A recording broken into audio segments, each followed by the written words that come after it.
Hi, I'm Will Bruin, and I was just recognized as a Seattle Sounders legend. Now I get to do voice reads for the Sounder at Heart podcast network. Here we go. Come on! Hey, O'Shan! Let's go! What a save by Fry! The Seattle Sounders have done it! MLS Cup winners! Here comes Rui Diaz through the middle to crown it for Seattle! And now they truly can start the celebrations. It's the Sounders MLS Cup. Nico Ladero leaves absolutely no doubt. The Sounders rule the region. Seattle Sounders is campeón. It's gone! It's gone! Finally! This feels fucking awesome. This is a tiny dog. Nice work on your little yacht thing. And Portland can't say shit. You know, what was the thought process in terms of who you decided to use and who you didn't? Ever since Sounder at Heart wrote a commentary that we didn't take Overcome seriously.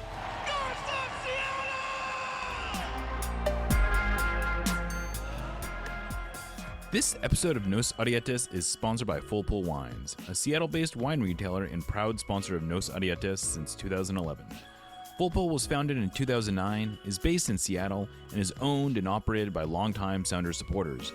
They offer the best boutique wines of the world to members of their mailing list, with special focus on their home, the Pacific Northwest. Welcome back to another episode of Nos Arietes. I am Jeremiah O'Shan. Joining me once again, Matt Doyle. We're going to do another episode of How the West Will Be Won. Welcome back, Matt. It's been, I feel like it's been a little bit. Yeah, I think it's been like 3-4 weeks. I Yeah. consider that I do this instead of therapy. Like every few weeks, like some men will talk about the MLS Western Conference rather than go to therapy. So. Yeah, that sounds about right. That sounds about right.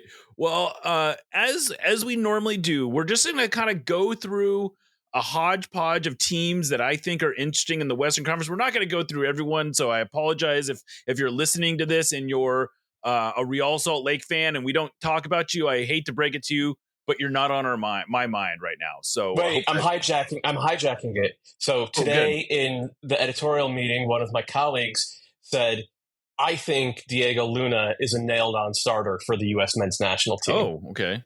Yeah. And I usually doze off. I usually doze off in meetings, but I like that one perked me right up. Okay. And I didn't unmute. Like I have a general policy of speaking as little as possible any meeting. But I was like, wow, that made me start thinking. And like I can't quite get there, but like this dude, like he's like clearly one of the best attacking players in MLS, and he's clearly one of the best attacking players in the U.S. national team pool. Well, and okay, so now we're on this. Let's get into it. This is sort of my point. Does it help or hurt his case that he's like the only interesting player at RSL right now? The Willie Agata disrespect. Come on, you know my brand. Look, I think it kind of helps his case. I won't go like. I think Xavier Goza has been really, really interesting in the 3 weeks since he started getting first team playing time. I still like that deep central midfield pairing of Anelli and Ojeda as well. So I think there are more interesting guys there. The problem is the attack's just been a mess, right? Diogo Gonçalves has been kind of a disaster of a signing, and center forward has been a disaster this year. And Diego Luna has been forced to like keep it all together and just barely afloat all by himself. And I think that is a certain type of competence and like emotional responsibility that you want to see from someone who might be wearing the number 10 at the World Cup. Like that's what we're talking about with this kid. So it's like, I think at this point it helps him, but I think longer term, the second half of the season for RSL and obviously for the national team, you want to see him being the straw that stirs a functional attacking drink, and that is doing more than just keeping the team afloat, but actually elevating the other players. And I think, I mean, I guess in that sense, you know, one of the criticisms of the U.S. national team right now is that there's a lot of players who are on big-ish teams but don't have big-ish roles. And yes, I suppose he is the opposite of that. He's a player who has a very big role, a very important role for a not great team, but he does put them on. He has to put them on his back. The goal he had this week was absolutely spectacular goal, and he seems to be conjuring stuff like that on a pretty regular basis. So, you know, maybe that. I mean, it does throw back to you know, the U.S. national team of a dozen years ago with Donovan and Dempsey. And look, Landon Donovan is for my money still the greatest player in U.S. men's national team history. And he obviously spent 95% of his career in MLS, being in the role that we're talking about that Diego Luna has now in a stronger version of the league. And as great as Clint Dempsey was in England, his best and most productive U.S. national team years came when he came back to MLS. I like to remind people of that all the time. Yeah. So it's, you know, there's parallels to be found, and you don't even have to look very hard. So I hijacked your show. I got us talking about That's Diego okay. Luna, which I know, that's you okay. did not intend at all. It's a good bit. That's better. Well, and so going on this thing where I don't quite know what the bit is this week. The Whitecaps and LAFC had a really good game that I thought was fitting of teams who you expect to be contenders in the Western Conference yesterday. The Whitecaps are, of course, sort of the cream. They are just playing wonderful soccer right now. They haven't lost since March 11th. No, March 22nd. March 22nd. They have an 11-game unbeaten streak across all competitions. And this is not you got an Open Cup win over a lower division type of all competition streak. This is going through like a meat grinder of CONCACAF Champions Cup, play. So this is as impressive as a run as I remember really anyone being on. They've done it without any stars. They have stars. They don't have big money stars the way that many of these other teams. But the question, so I'll start with this. This is maybe getting to the premise of the show. This is the first of these questions. Is Brian White more likely to win a Golden Boot, or is fixture congestion going to finally start to get the better of the Whitecaps at some point, and they will, I don't know, finish outside the top four? Which of those two things do you think are more likely? Brian White winning a Golden Boot is more likely, because okay. You know, if you look at his underlying numbers, I don't think I wouldn't pick him, you know, against the field. I don't even think I would pick him number one overall, but like his underlying numbers, even before Jesper Sorensen, were really, really good. And now they're excellent. And the fixture congestion is winding down because they have ran that gauntlet. And as you said, they haven't lost in almost 2 months. That loss came during the international break, yes, right? So they were without like their top 8 players, including like Brian White, right? Because that was Nations League and he was in that team. Their only other loss all season was in their first game of the season down in Saprissa, which they only lost on like a 96-minute header from Kendall Waston. So they've played, I think it's 18 games or 19 games now across all competitions. 20. Only 2 losses, 20 games across all competitions. Only 2 losses, and both of them have asterisks. So I think they're going to keep doing this, man. And they're going to get Ryan Gauld back within the next 4 weeks or so as the schedule kind of smooths out for them. So I think that I don't see a reason for them to take a step backwards. And if it was going to happen for real, I think we would have seen it by now. I think last night was a really good chance, especially because Seb Berhalter was terrible. It was his first really bad game of the year, and they still found 2 goals, and they still had that comeback. Through Brian White. So it's like, I am fully on board. I am fully a believer in this project and the process, and the fact that they're able to take guys like Seb Berhalter and Jaden Nelson and, you know, Pedro Vite, who's a little further up the food chain, and turn them into elite or near elite players in MLS. Like, it's awesome. It's exactly what I want to see from teams, from coaches being brave in this league. Yeah, a couple stats I want to share just because I did the research and I am amazed. I was sort of like shocked to see this. So Brian White has 13 goals across all competitions already this year. He's got 8 in MLS, which does actually tie him for the Golden Boot lead. He's got 5 in CONCACAF Champions Cup, which is another wild stat. So his career high is 18. He's pushing up against that before we're halfway through the season. But that's sort of underselling how good he's been since he got to Vancouver. He has 38 goals in, let's see, what is it? He has 38 goals, which he's tied for the most non-penalty goals over the last 3 seasons of anyone in MLS. He's tied with Christian Benteke, who that's pretty good company. He's third, even if you don't count, even if you count penalties, he's third in goals in MLS play. He is just a grossly underrated striker at this point. I mean, he's been playing at a DP level at least since he got to Vancouver. He's not played as a DP, and I really do hope he gets a shot in the Gold Cup because he just does stuff that seems like it should translate to almost any competition. So the other argument then for the Golden Boot thing is he doesn't take penalties for this team. Right. But I think if it gets late in the season and he's in the Golden Boot race, I suspect that, Ryan Gauld will say, no, Brian, we want a penalty. You take it. Go for that 20th goal or whatever it is. Especially if they're running away with the supporter shield, which they currently are now, and it's not just points per game. I was looking at the American Soccer Analysis database, and sort of they have a stat.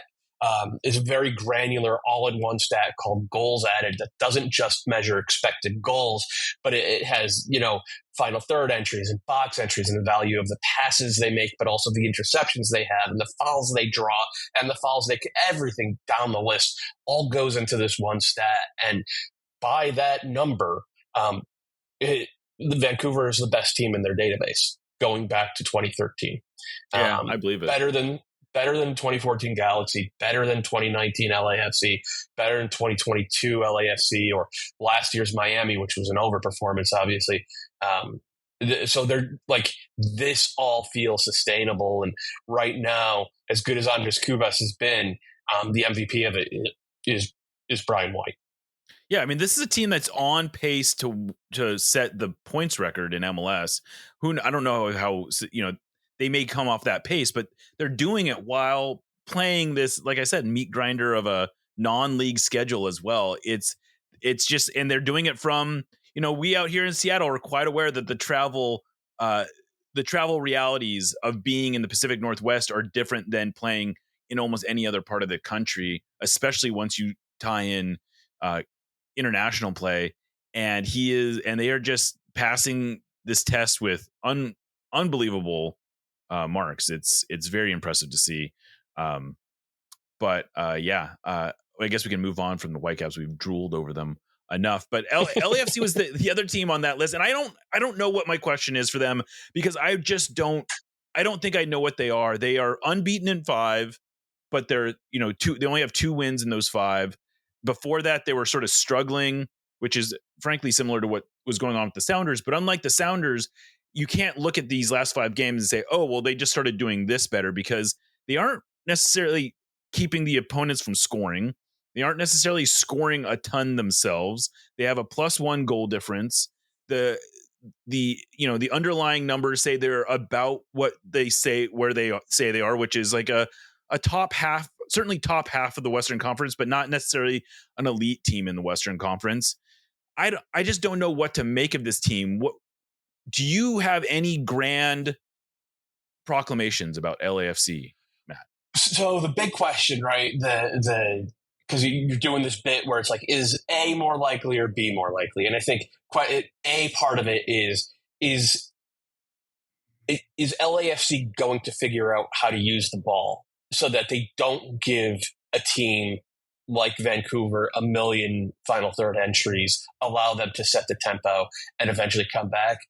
Or are they just, be more likely they're just going to double down, triple down, quadruple down on being a counterattacking team like they did in 2023, which got them far. It got them to MLS Cup. But we saw what happened to them in MLS Cup once they ran up against a team that was elite with the ball. And that's been the whole question of the Steve Cherundolo era. And I frankly think it's why ownership is probably not crying any tears that Cherundolo is leaving, despite all the success he's had. And I think that they are trying to be a team that is good with the ball. But I think that they don't trust playmakers. They don't trust guys who you have to carry a little bit defensively in that midfield. And so they're like, I made the quip before the season, LAFC, have finally fulfilled their vision of being a team that has zero creative passers in midfield. And now they're playing like a team with zero creative passers in midfield. And then you add on top of that, the downgrade they made in central defense from Jesus Murillo to the Eddie Segura Marlon combination, and it's like, okay, they're a little less incisive when they're on the ball and trying to have possession, and they're a little more vulnerable right up the spine in central defense. And Denny Bouanga is slumping a little bit, and that's not a great combination. And Hugo Lloris might be washed. So they're vulnerable in ways that they weren't in 2023 because of the personnel choices that they've made, which have then resonated in not a good way with the tactical battle that they have been fighting from day one of Cherundolo's arrival.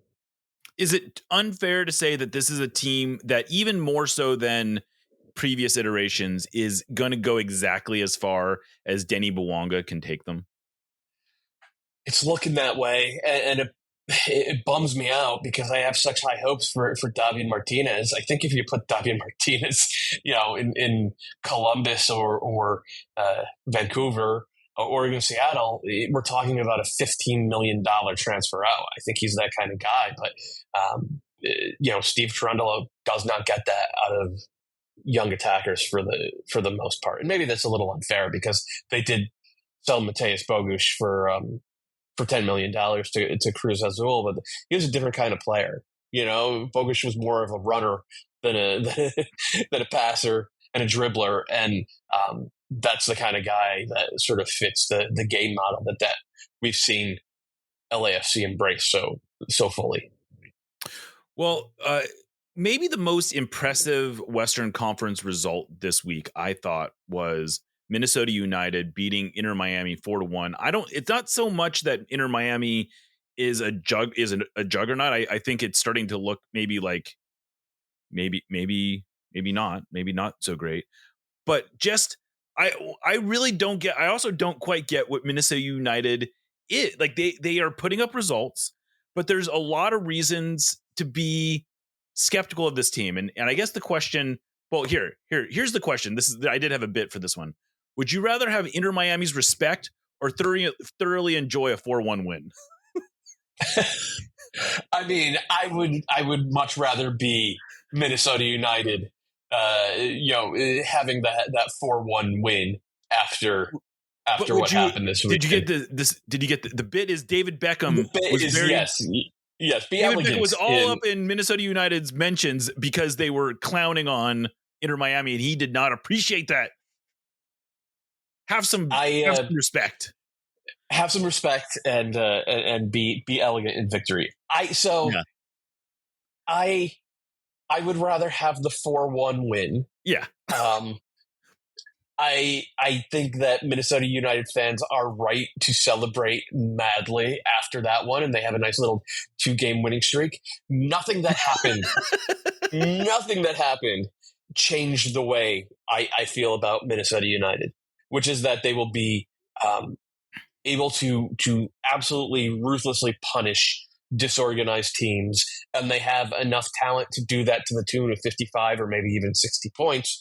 But when it comes down to it in games that matter a lot, somebody who is good with the ball is going to run right through them. which is what we saw the Galaxy do to them in the playoffs last year. Well, and I did some digging on Minnesota United because I was also trying to prep for this show.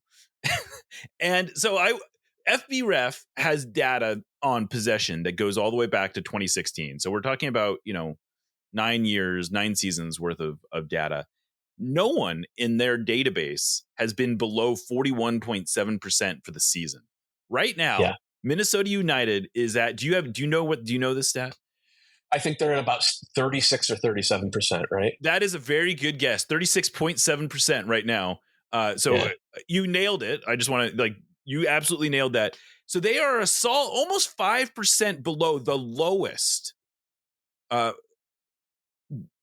possession stat in all of, and there's some bad teams. There's a lot of bad teams in this data set, right?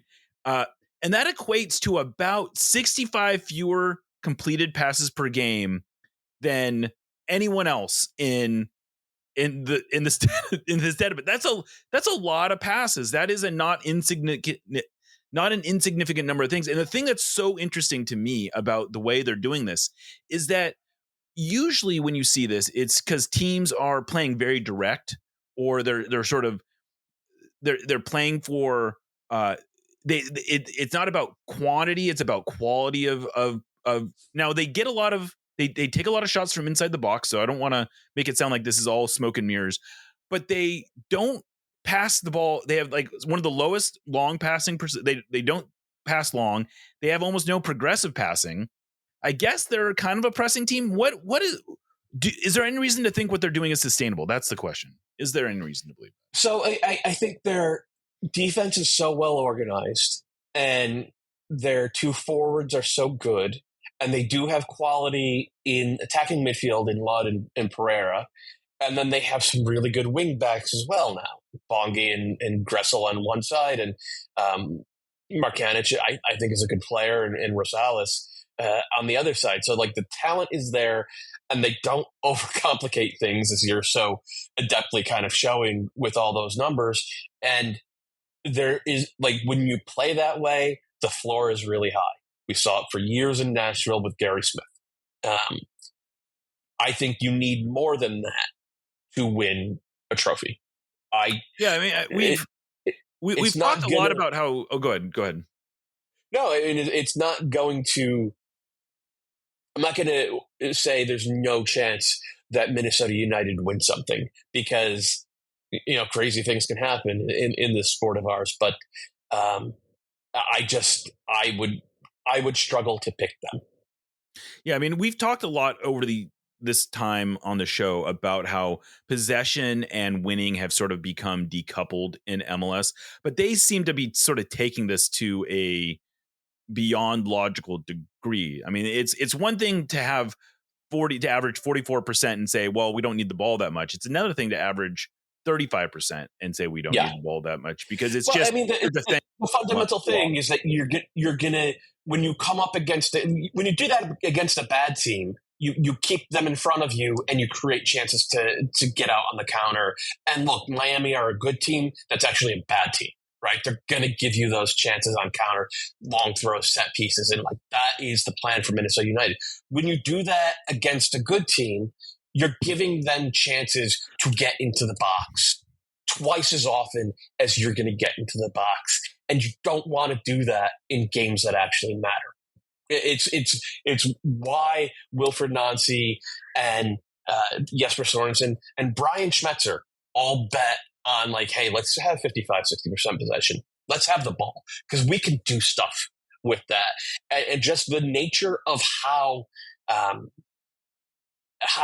Minnesota are playing, they're going to have to put out so many fires in the 18 every single game. And I just don't believe that is going to get them to the mountaintop. Thank you for listening to the Sounder at Heart Podcast Network, which now includes No Sarietes, Lobbing Scorchers, and the Cooler Guild. We've been independent since August of 2023, but need your support to make sure it continues. Although this podcast is free, it's only made possible by your continued support. Memberships start as low as $25 a year, which not only helps make podcasts like this one happen, but also gets you access to everything we produce. If you're able to support us at higher levels, starting at $75 a year, you gain access to a host of other perks, most notably entry into our members-only Discord, where the smartest, funniest, and most engaged commenters share their thoughts and ideas. To find out more, just visit sounderatheart.com and click the subscribe button in the top right corner. Thanks for listening. Well, you gave me an excuse to talk about the Sounders because you mentioned Brian Schmetzer's name. I don't know if you did that on purpose, but now that's going to. I've been looking for the opening. How do I angle this into some Sounders talk? They're coming off a 3-1 win over Houston. They're now unbeaten in 5, but they're 4-0-1 in those 5. They have scored 12 goals. They have. They suddenly look like the team that I think a lot of us thought this was going to look like, but they're doing it not necessarily in the way that they're doing it. Danny Musovski is all of a sudden on an unbelievable heater. Jordan Morris is out. Jackson Reagan has been out the whole time. Obviously, Paul Arriola has been out as well. What do you, from where you're sitting, what are the Sounders doing well, and what do they have to like? And is this sort of like a sustainable path for them? Of course, it's sustainable. It's the Sounders, right? Like you guys make the playoffs every single year, just about, and like the numbers are good in terms of box score numbers, and very good and getting better in terms of the advanced stuff. Musovski makes a huge difference in the way that Brian White does. It's a funny thing. I remember, 7-8 years ago when both these guys were, just out of college. I think it was 18. They were among the leading goal scorers per 90 in USL. And I remember, watching some film of both of them and then looking at, what advanced data we had at that point and being like, oh, both these guys are going to be good. Both because like box movement, if you find one touch finishes, in youth, your youth leagues and then in college, and then you do it your first year as a pro in USL, it's probably going to translate out. And the same thing happened, we were just talking about Minnesota. Same thing happened with Taniolo O'Shea. Like he did it in college, and then he goes on loan to San Antonio in USL, and he scores like 20 goals. And then, lo and behold, he does it in MLS as well. So I think once Schmetzer figured out that, hey, we're better with a real 9 and not a false 9, I think the stuff behind sort of clicks into place, and then it just ends up being like, okay, can Kim Keehee still play? He can. Cool. We can survive an injury to Jackson Reagan. Like, oh, Ryan Kent is really good. Okay, we can, it's a shame about Paul Arriola, but we're actually in a good spot here. And on top of that, Pedro de la Vega is healthy, and he looks like a DP.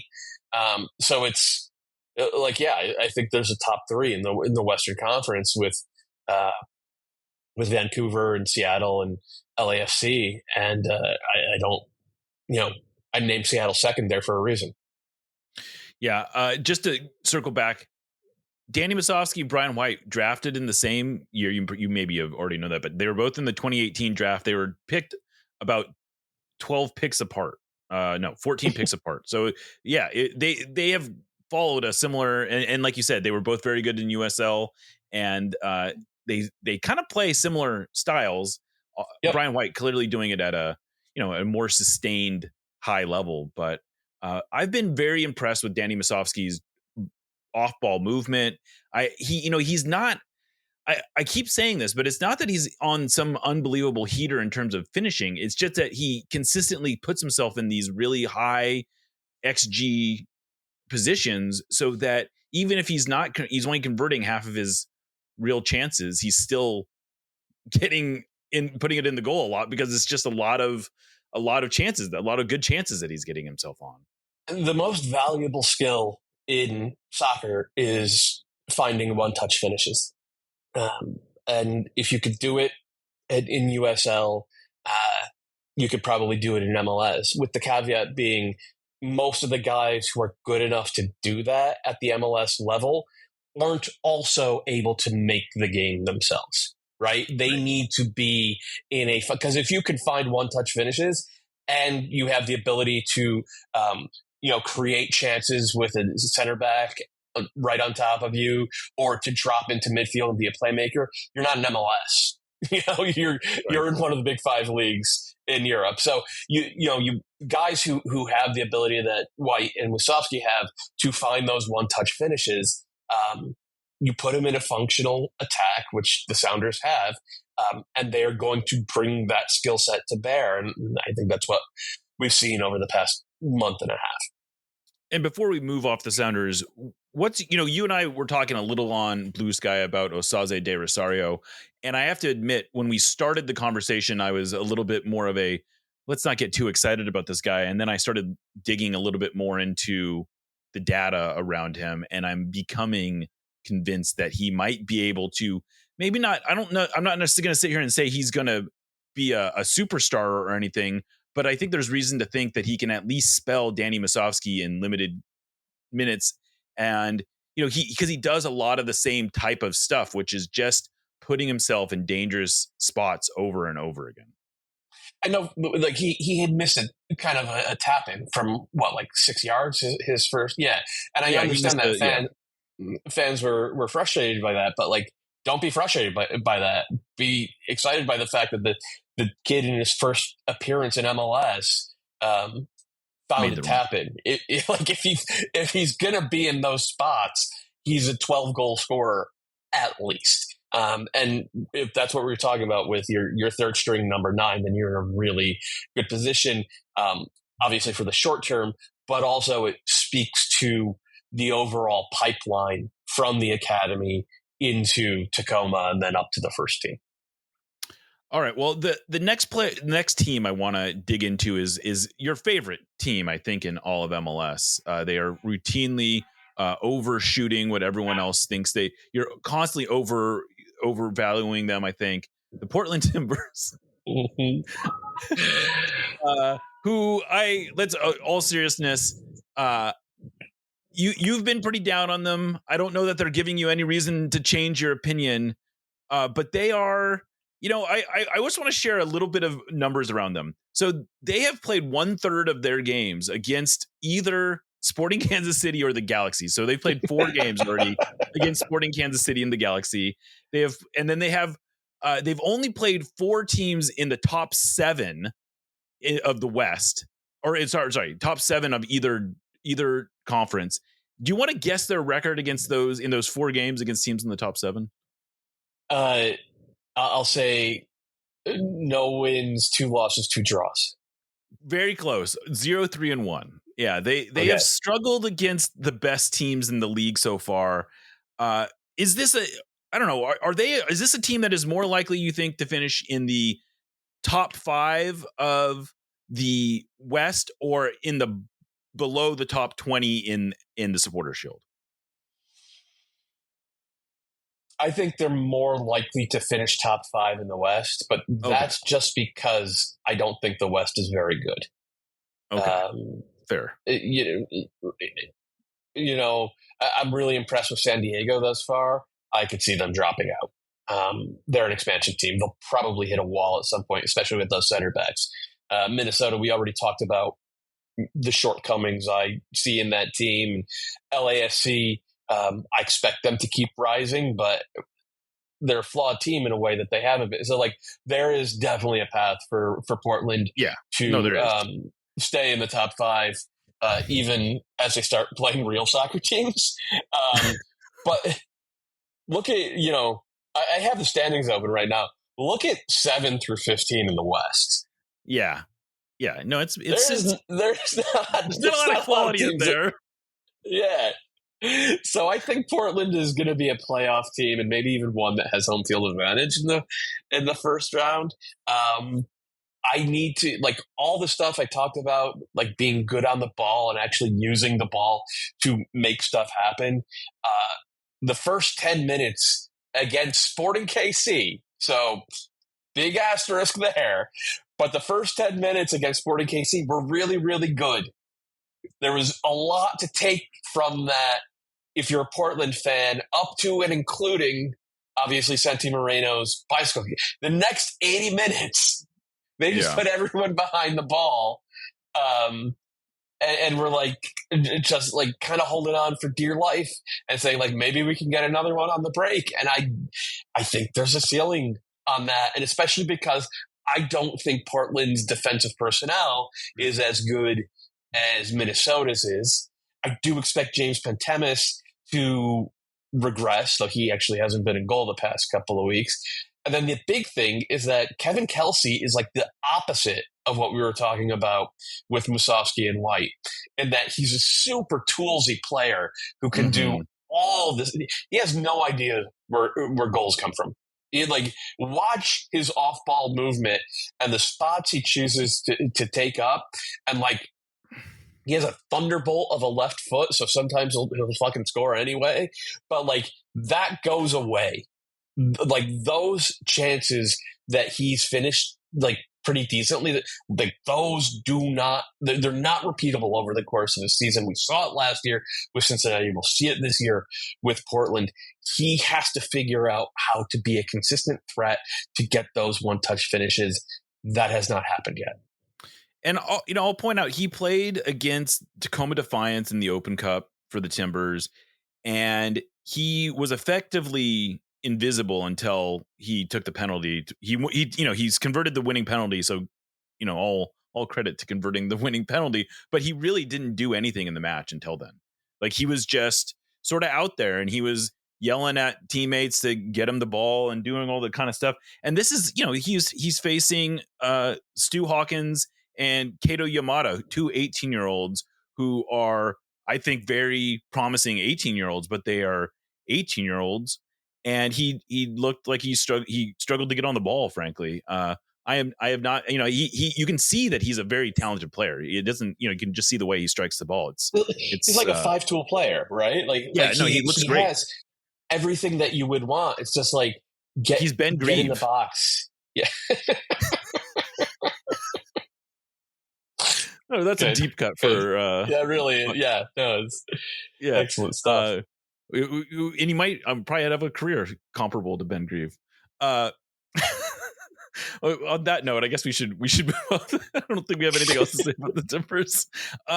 So there's a kind of a hodgepodge of interesting teams. It gets pretty dicey. I guess San Diego is the next team that is going to be maybe relevant here. They are currently on a pace to tie LAFC's expansion record, but they do seem to be losing a little bit of steam. But they've been really impressive on the road. They got another road win this week. Mm-hmm. They are what they were promised, which is a high possession team who plays an interesting brand of soccer. In a lot of ways, I feel like it almost doesn't matter what they do from here on out, because they've already sort of shown the basic proof of concept, and that, they can build on this. I just don't know how much of a contender they really should, like how much of a contender we should consider them. Well, I mean, they've played a pretty tough schedule thus far, right? Yeah, like absolutely. They've got a draw against Columbus in a game that they were, frankly, I thought better. They beat LAFC. They beat the Sounders. Getting a road win at RSL, and St. Louis is obviously terrible right now, but like, still, road wins are tough to come by. 4 of their next 5 are at home.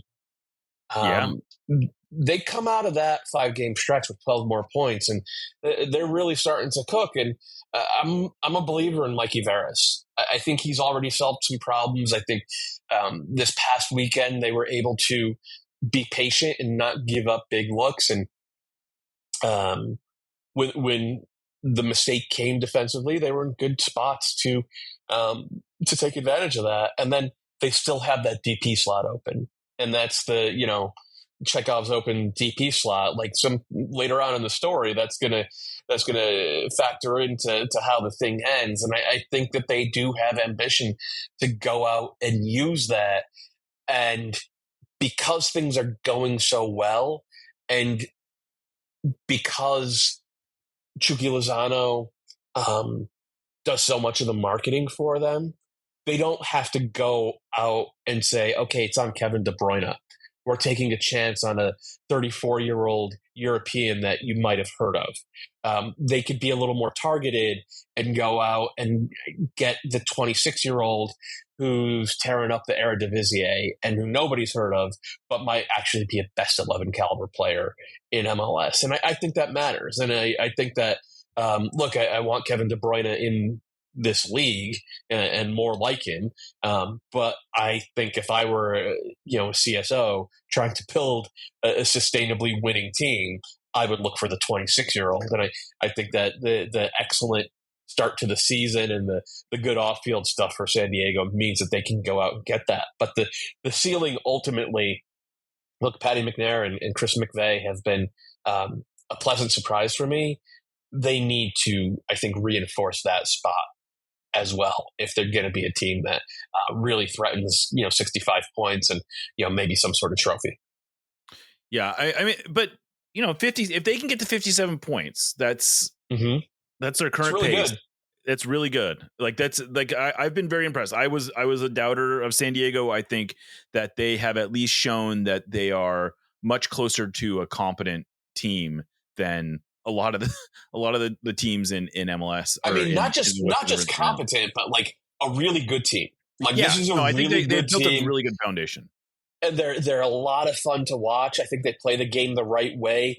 Mikey Veras has been brave about playing the young players. Like they're going out and getting guys like Anis Saidi and Oscar Verhoeven, who didn't really have a place in Philadelphia and San Jose, respectively, and like they're immediately getting playing time.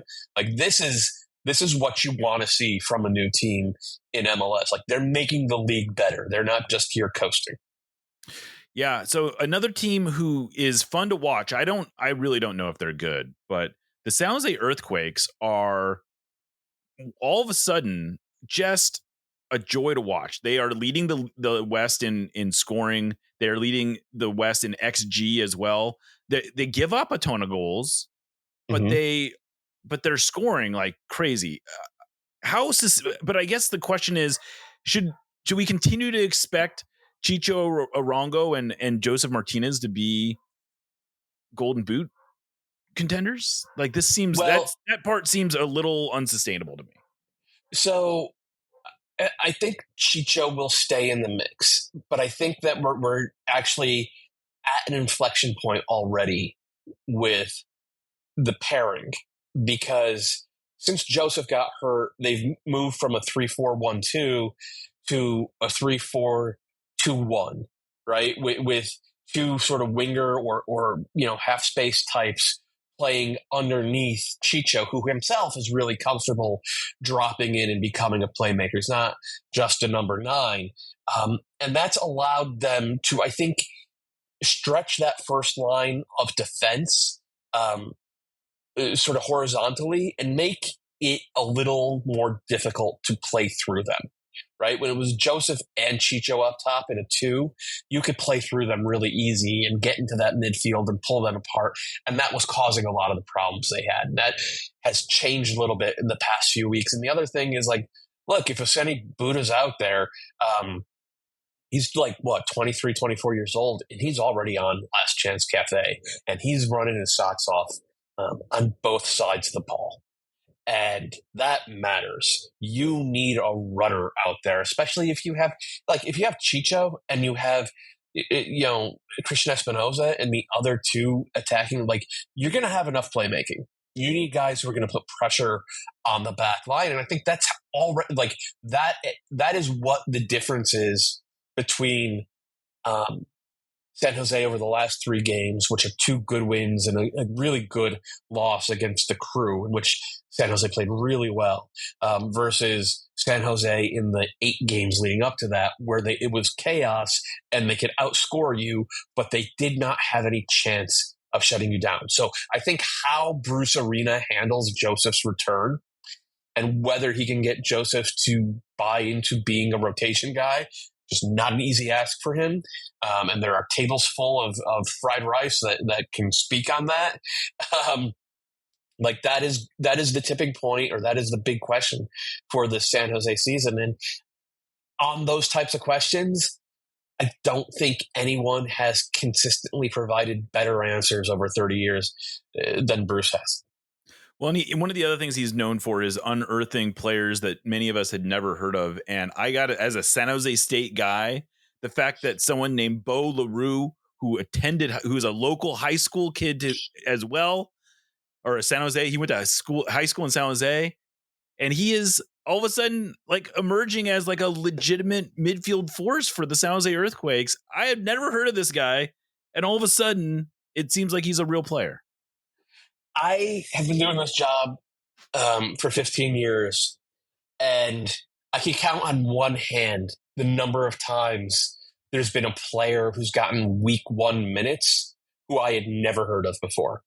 And that happened with Bo LaRue. Like he was not on my radar in any way. And look, it's a credit to Bruce, and now he's working in guys who we got from the draft, like Reed Roberts, I think is the name of one of the center backs. Like he's I mean, he was a top 5 draft pick, to be fair, and so was Max Floriani, who went second overall in the draft, and he's started a bunch of these games. And look, we know what Bruce does with high draft picks in the past. Eddie Pope, Omar Gonzalez, and Henry Kessler. Like, all of these guys have been national team players to one degree or another, and all of them were center backs taken in the top 10 by Bruce Arena. So it's like he's doing the stuff that has made him great, and on top of that, Daniel is now probably the front runner for goalkeeper of the year. So there's a lot of match winners out there, and there's a lot of reason to believe in these Quakes. Yeah, it's been caught me by surprise for sure that most of this is happening. So the last team who I wanted to talk to you about, and then we can get you out of here, Austin FC, and this is the angle I want to take on this. This is a team who is currently averaging, they have 8 goals in 12 games. They spent $30 million on offensive talent the last 2 windows, basically. And they are currently on pace to score fewer goals than they did last year. And they had the fewest goals in the Western Conference last year. They will need to average 1.4 goals per game over the final 22 games of the season in order to match last year's goal scoring total. What is going on here? Like, I know we've talked about this a few times, but since we last talked, the wheels have really kind of come off. Even like, I know they won this week, or did they win this week? No, they lost this week. They did not. But this is a team that is not scoring, and they aren't really defending particularly well anymore either. Well, I don't think they have a ton of talent in that back line, so that was always going to happen to one degree or another. Look, the scoring thing is just massive underperformance from primarily Brandon Vasquez and Murto Azuni, who they spent $25 million on this past winter. And then on top of that, Osman Bukhari, who they spent, $7 million on last summer. He's only a part-time starter now. You know, he's entering the Rigoni zone in terms of effectiveness as an Austin DP. The plan was to play a front 3 with those guys. Azuni is not a winger in the way that it was clear on film from his time in Spain that he was not really a winger. He's a second forward. Okay, can you put him and Vasquez together up top? Like, yeah, and it's been decently effective in terms of finding chances, but they're not working together. They have kind of like negative chemistry thus far. And part of that is, well, they're on their 4th different formation. And it's been 15 games, not even. It's been a dozen games. They're on their 4th different formation. And they're doing it playing for a coach whose track record with Dallas was not one of high-level attacking success. And, oh, yeah, they don't have a playmaker. Like, they went out and they got, after buying a winger who was not good in terms of chance creation last year, they went out and they bought 2 center forwards, essentially, instead of going out and getting a number 10. So, like, none of the personnel fits together. None of it really fits the scheme. And they have this glaring need in central midfield for the type of guy that the coach wouldn't want to play in the first place. So it's all disjointed and messy in the ways. And to be fair, this is like a 10th percentile outcome. right? Like all of this Right. could be happening, and they could have 3 more wins just based on, finishing off some counterattacking chances. So it's not destined to be the disaster that it's looked like the past 5 weeks. But it never made sense the way Roto Burrell put this team together, and they're a brutal watch because of it. And the fans and media there are letting folks know about it, and I don't blame them for voicing their frustration. Yeah, Brandon Vasquez is the only player on the team with more than 1 goal in league play. He has all of 3, which includes a penalty, so just 2 open play goals. It's been brutal, especially offensively, just absolutely brutal. And like you said, it's not like they have, they've been able to keep games low scoring, relatively speaking, but not necessarily through great defense. Just sort of like organization. Just getting numbers behind the ball. Yeah, right, exactly. Yep.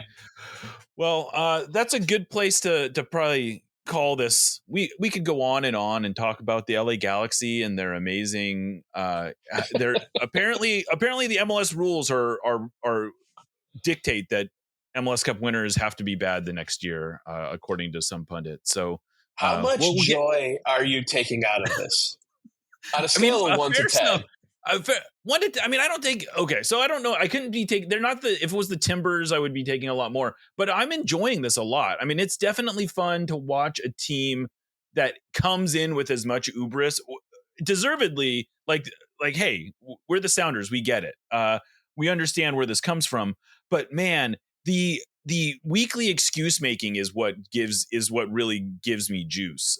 Because it's and it's not. And I will say, to Greg Vanney's point, I think he has actually done an okay job handling himself and handling the questions, but it's sort of like the infrastructure around them that is every week coming up with a new, this is kind of how MLS works. It picks you up and it knocks you down. It's like, no one has done this. No team has fallen flat like this. And there's too much talent on this team to be as bad as they are. And there's a lot of conscientious choices that were made and that created this current situation. And it is funny to watch. I will not lie. Not lie. So we got some RSL talk in at the start. We got some Galaxy talk in at the end. Look at exactly. Us. It's his goal. That's what it's all about. Another successful therapy session. So absolutely. I'll send you the copay. Yeah, please do. I think I have a Venmo QR code on your way out. If you could just scan that. Perfect. I'll scan that. Yeah. All right. Well, Matt, thank you so much for doing this. This is How the West Will Be Won on No Stadietis, which is part of the Sounder Heart Podcast Network. Matt, where people can, of course, read you on MLS Soccer. They can also read you on your Substack. How is the Substack going these days? I got to ask you. It's fun. It's just an outlet to sort of keep track of all this stuff because, I mean, you know this very well in this modern social media era. We're all kind of we have a lot of different, I don't want to call it irons in the fire, but we have like a lot of outlets, right? So I'm using the Substack as a way to say, all right, if you're looking for where my work is, I'm going to give you this landing spot at least once a week. And hopefully, I get motivation, I do more, but we'll see. Motivation can be hard to come by sometimes when it's as nice outside as it has been. Well, what's the name of the Substack again? It's a Tactics Free Zone. No, just Tactics Free Zone .substack.com. So perfect. Awesome. Well, Matt, thank you again for doing this. I'm sure we'll catch up with you at some point in the next weeks or months. Who knows? But when the Celtics eventually get eliminated, I'll need some therapy, so I'll let you know. Perfect. All right. Well, thanks for listening, and we'll catch you next time.